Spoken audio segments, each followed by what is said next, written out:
வணக்கம். நான் ஏகலைவன்.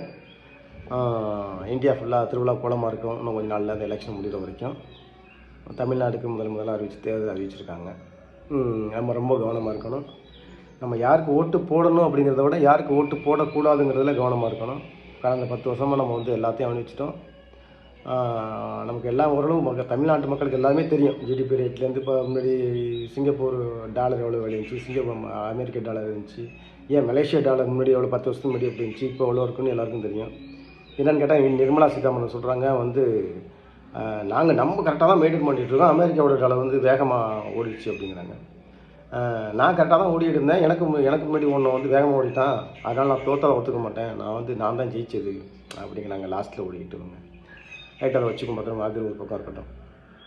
இப்போ என்னென்னா இந்த எலக்ட்ரல் பாண்ட் இப்போ ஜி என்ன சொல்லிட்டு வந்தாருன்னா 15 லட்சம் நான் ஒருத்தனையும் நான் ஆட்சிக்கு வந்துட்டேன்னா இந்த சுவிஸ் பேங்கில் உள்ள கணக்கு வழக்கெல்லாம் பிடிச்சி ஒருத்தன் தலைக்கு நான் 15 லட்ச ரூபா போடுவேன் அப்படின்னாரு. 15 லட்சமும் நீ போட வேண்டாம், ஒரு 5000 போட வேண்டாம், ஒரு மண்ணு பண்ண வேண்டாம், அந்த சுவிஸ் பேங்கில் எவ்வளவு கணக்கு எவ்வளோ வச்சுருக்காங்கன்னாச்சும் நீ கொடுத்துருக்கலாம், அந்த 10 வருஷமாக கொடுத்துருக்கலாம். என்னான்னு கேட்டால் அமித்ஷா சொல்கிறாரு, அது ஒரு வடை தான் வச்சோம், இல்லை அது ஒரு பிரச்சனை இல்லை, அதெல்லாம் நீங்கள் நம்பிக்கிட்டா இருக்கக்கூடாது, அது சும்மா ஒரு சுட்டு கொடுத்த வடை அப்படின்னாப்புல அமித்ஷா. ரைட், அந்த வடையெல்லாம் சாப்பிட்டு நம்ம எப்போ தான் உட்காந்துருக்கோங்கிட்ட ஒரு 10 வருஷமாக மான மரியாதை இல்லாமல் எல்லாத்தையும் மறந்துட்டு சொன்னெல்லாம் மறந்துட்டு உட்காந்துருக்கோம். இப்போ எந்த முகத்தை வச்சுட்டு இப்போ திரும்பவும் இந்தியா வேகம் வளருது, வேகமாக இந்தியா பிஜேபியோட நோக்கம் இந்தியா வளரணும் அப்படிங்கிறப்படி காமெடி தான் பண்ணுறாப்புல, எல்லாரையும் கோமாளி ஆக்கிட்டு இருக்காப்புல. ஏன்னா அவரு ஒரு கோமாளி தானே, அதனால தான் அவர் யாரை பார்த்தாலும் கோமாளி தான் ஃபீல் பண்ணுறாரு. மக்களுக்கெல்லாம் ஒன்றும் தெரியாது, நம்ம சுடுற வடையை பூரா சாப்பிட்டுட்டு இருப்பாங்கங்கிற ஒரு முடிவுலாம் அது சுட்டுக்கிட்டு இருக்காரு. நிறையா வடையை மாற்றி சுட்டுக்கிட்டு இருக்கு, சுட்டு பார்க்குறாப்புல, நிறையா காம்பினேஷனில் சுட்டு பார்க்குறாப்புல. ஆனால் ஒன்றும் வேலைக்கு ஆக மாட்டேதுங்க. அது ராமர் கோவில் வரைக்கும் கட்டி பார்க்குறாப்புல, அது ஒன்றும் நடக்காது போல இருக்குது நட்சத்திரம். அடுத்து இந்த எலக்ட்ரோல் பாண்டை பற்றி பார்த்தோம்னா, இந்த எலக்ட்ரோல் பாண்டுங்கிற ஒரு விஷயத்தை இன்ட்ரோவ் பண்ணதே நம்ம ஜி தான்.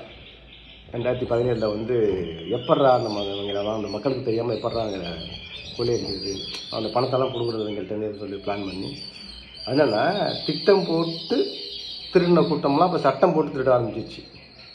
வேற ஒன்றும் இல்லை, ஏன்னா அந்த பவருக்கு வந்துட்டாங்களா, திட்டம் போட்டு திருடினவங்களாம் அந்த பவருக்கு வந்தோடனே அதை சட்டமாக மாற்றுறாங்க. அது அவங்க சித்தாந்தப்படி என்னென்னா, தனக்கு தேவையானது எடுத்துக்கிறது தான் தர்மம், அதான் தர்மமே தான்.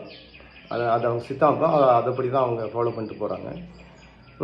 அப்படிங்கும்போது சட்டமாக போட்டாங்க இப்போ எல்லாத்தையும். 2017 சட்டத்தை போட்டு எலக்ட்ரோல் பாண்டுங்கிறது கொண்டு வரலாம். ஆனால் அப்போ கொஞ்சம் நாகரிகமாக இருந்துச்சு.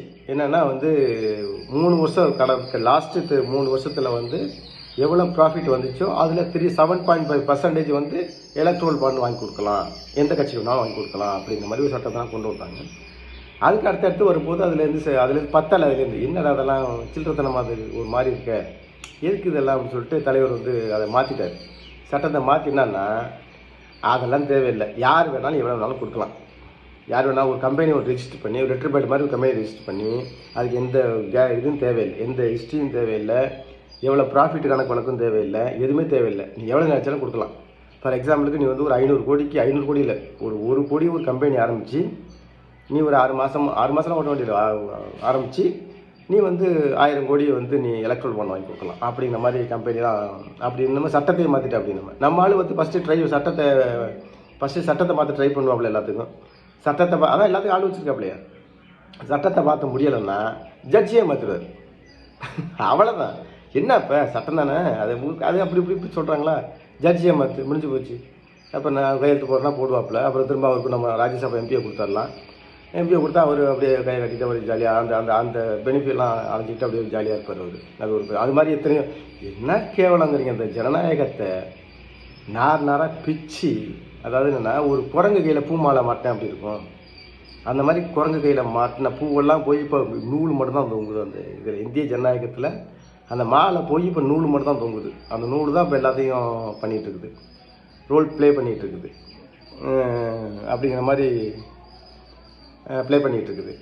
அதனால் அது அப்படி தான் இருக்கும். இந்த கட்டத்துக்கு போனால் அது அப்படி தான் இருக்கும், அது அவங்க சித்தாந்தம் அப்படி தான் இருக்கும். அடுத்து இந்த எலக்ட்ரோல் பாண்டை பற்றிலாம் இந்த மாதிரி சட்ட திருத்தங்கள்லாம் நிறைய. அது மட்டும் இல்லாமல் நீ ஃபாரின்லேருந்து எவ்வளோ வேணாலும் கொடுக்கலாம், எந்த கம்பெனி வேணாலும் கொடுக்கலாம், எவ்வளோ வேணாலும் கொடுக்கலாம். இன்னொன்று என்னென்னா, இதெல்லாம் யார்கிட்டையும் தெரியப்படுத்த வேண்டிய அவசியமே இல்லை. அப்படி ஒரு சட்டத்தை கொண்டு வந்தோம். அப்படி எப்படி இந்த ஆர்பிஐயில் போட்டு நம்மளாம் தேடி பிடிச்சி எடுக்கிறோம்ல, அப்போல்லாம் கொடுக்கக்கூடாது, இதையும் கொடுக்கக்கூடாது, யார் எவ்வளோ கொடுக்குறானே தெரியக்கூடாது. அப்படிங்கிற மாதிரி தான் அது அடுத்தடுத்த சட்ட திருத்தங்கள்லாம் வந்துச்சு. என்ன கொடுமைன்னா அதில் நீ வந்து கொடுக்குறவன் கொடுத்துக்க, வாங்குறவன் வாங்கிட்டு பண்ணுறவன் எல்லாம் மிரட்டி, எல்லாரையும் மிரட்டி நீ பண்ணுறது தான் இங்கே பிரச்சனை. ஒரு நல்ல ஒன்றா பார்த்தீங்கன்னா ஈடி விடுறாப்புல, அதுக்கு அடுத்த வாரத்தில் வந்து பாண்டு, எலக்ட்ரல் பாண்டு வாங்குறாங்க.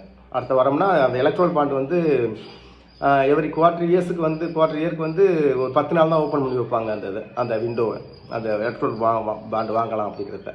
அதையும் நம்ம அழிச்சு எக்ஸ்டெண்ட் பண்ணிட்டார். நம்ம ஜி வந்து வருஷத்துக்கு 70 நாள் இருந்தது 85 நாள் ஆக்கிட்டார். பத்தலை, என்ன எவ்வளோ பேர் கவுண்டரில் போய் நிற்கிறது, அதனால் பத்தாமல் அதை அதையும் எக்ஸ்டெண்ட் பண்ணி பண்ணியிருக்காங்க. அடுத்து எலெக்ஷன் நேரத்தில் 1 மாதம் அந்த விண்டோ ஓப்பன் ஆகிருக்கும், எல்லாத்தையும் எக்ஸ்டெண்ட் பண்ணி வச்சுருக்காரு. இப்போ என்னென்னா எல்லாருக்கும் ரைடு விட்டு அவங்கள மிரட்டியே பணம் பண்ணது. ஒன்றுமே சாதாரணமாக பண்ணோம். நம்ம ஊர் பக்கம் சின்ன பிரச்சனைன்னு நமக்கு போலீஸ் ஸ்டேஷன் போனோம்னா அங்கே 2 பேர் உட்காந்துருப்பான். நம்ம கம்ப்ளைண்ட் கொடுத்து வெளியில் வருவோம், அவன் நம்மளை ஃபாலோ பண்ணி ஆமாம் எங்களுக்கு என்னங்க பிரச்சனை, என்ன ஏது, சரி வாங்க நான் பார்க்க, சம்மந்தம் இல்லாமல் உள்ளே வருவான். அவன் யாருன்னு நமக்கு தெரியாது, நம்ம யாருன்னு அவனுக்கு தெரியாது. உள்ளே வந்து உட்காந்து நீங்கள் நான் பார்த்துக்கிறேங்க, அந்த ஸ்டேஷன் நான் பார்த்துக்கிறேங்க, நீ போங்க, எழுத கொடுங்க ஆளு கூட அப்படின்னு சொல்லி சம்மந்தம் இல்லாமல் உள்ள வந்து இவன் பேசிகிட்டு இருப்பான். ஒரு ஸ்டேஷன்லேயே இப்படி நடக்குது அப்படின்னா அப்போ இந்தியா லெவலில் எப்படி நடக்கும்? அது ஸ்கட்ச் போட்டு பண்ணுறது, இவங்கெல்லாம் சட்டம் போட்டு திட்டுறதுக்காண்டி உள்ளே வந்தது.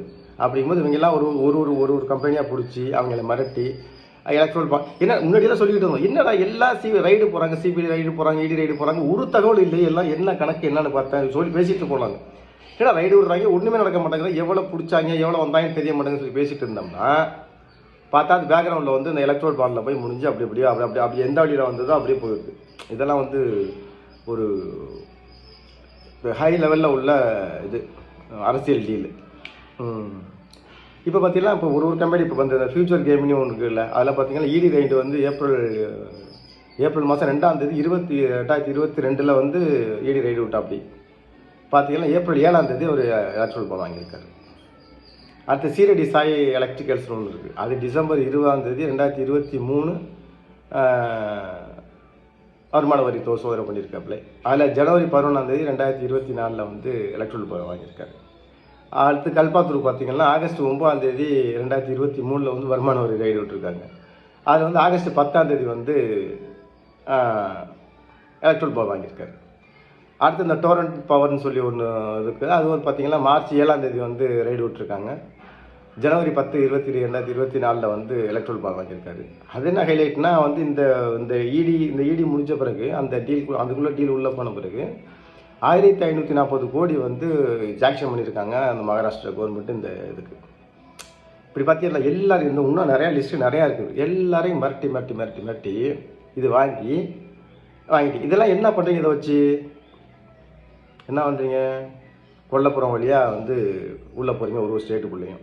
இதான் வேலை உங்களுக்கு. யார் என்னென்ன பண்ணுறான், என்ன போகிறான் வர்றான், என்ன எங்கெங்கே ஊழல் பண்ணிகிட்டு இருக்கான், அவனை பிடிக்கிறது, அவனை பிடிச்சி மடக்கிறது, அதுக்கு நான் திரும்ப இவ்வளோ பணம் தர்றேன், நீ ஏன் கட்சிக்கு வாங்குறது, உன் கட்சிக்கு வாங்கி எல்லாரையும் பிடிச்சி இந்த சின்ன பின்னமாக்கி இந்த இந்திய நாட்டை யாருங்க ஊழல் எல்லாம் பண்ணிட்டு தாங்க இருக்காங்க.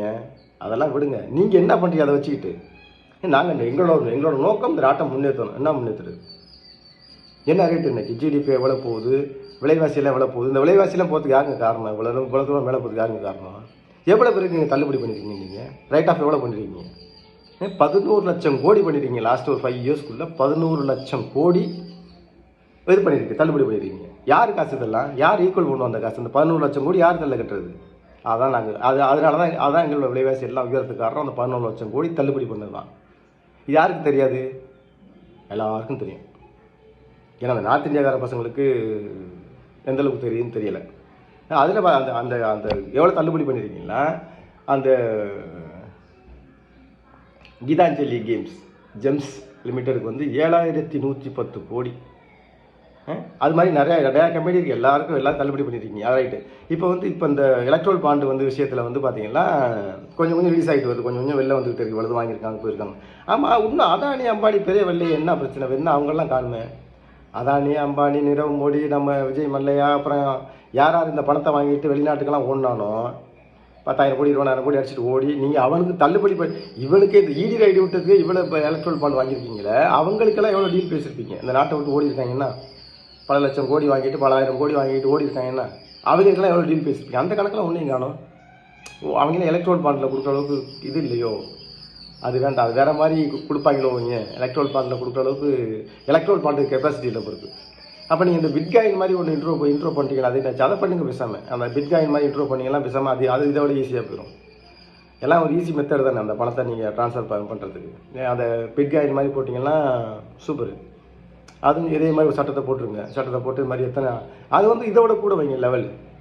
ஒரு அந்த பிட்காயின் அப்படின்னா வந்து குறைஞ்சபட்சம் ஒரு 100 கோடி 200 கோடி 1000 கோடி 500 கோடி அந்த மாதிரி வச்சுட்டீங்கன்னா அது உங்களுக்கு வசதியாக இருக்கும்.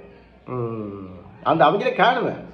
சரி, நம்ம எஸ்பிஐ காணுமே என்ன இந்த இதில் எலக்ட்ரோல் பாண்டில் எஸ்பிஐ வந்து எவ்வளோ ஸ்கீம் போடுறான், இந்த மக்கள்கிட்ட எவ்வளோ சுரண்டி எடுக்கிறான், எவ்வளோ மக்கள்கிட்ட, அதுவும் அந்த மினிமம் பேலன்ஸ் இல்லாத மக்கள்கிட்ட அந்த 100 நாள் வேலைக்கு போகிறாங்கல்ல அந்த மக்கள்கிட்டேருந்து நீ எவ்வளோ சுரண்டி எடுக்கிறான் அந்த எஸ்பிஐ சுரண்டி எடுக்கிறாங்க. இதில் இங்கே வந்து மணிலேஸ் டிரான்சாக்ஷன் தான் நம்ம இந்தியா நாட்டை உயர்த்துனீங்க. அது யார் உயர்த்திக்கிட்டு இருக்குன்னு தெரியல அந்த மணிலேஸ் டிரான்சாக்ஷனு சொன்னீங்க. இப்போ அவன் சொல்லிக்கிட்டு இருக்காங்க, அதுக்கெல்லாம் உங்கள் பர்மிஷன் எல்லாமே சொல்லிகிட்டு இருக்கான். ஒரு செக்கு பவுன்ஸ் ஆகுனா அதுக்கு ஜிஎஸ்டி வேறு போடுறீங்க. அது செக்கு பவுன்ஸ் ஆகுனா இப்போ நான் என்னோடய செக்கு பவுன்ஸ் ஆகுனா எனக்கு பெனால்ட்டி போடுறீங்க.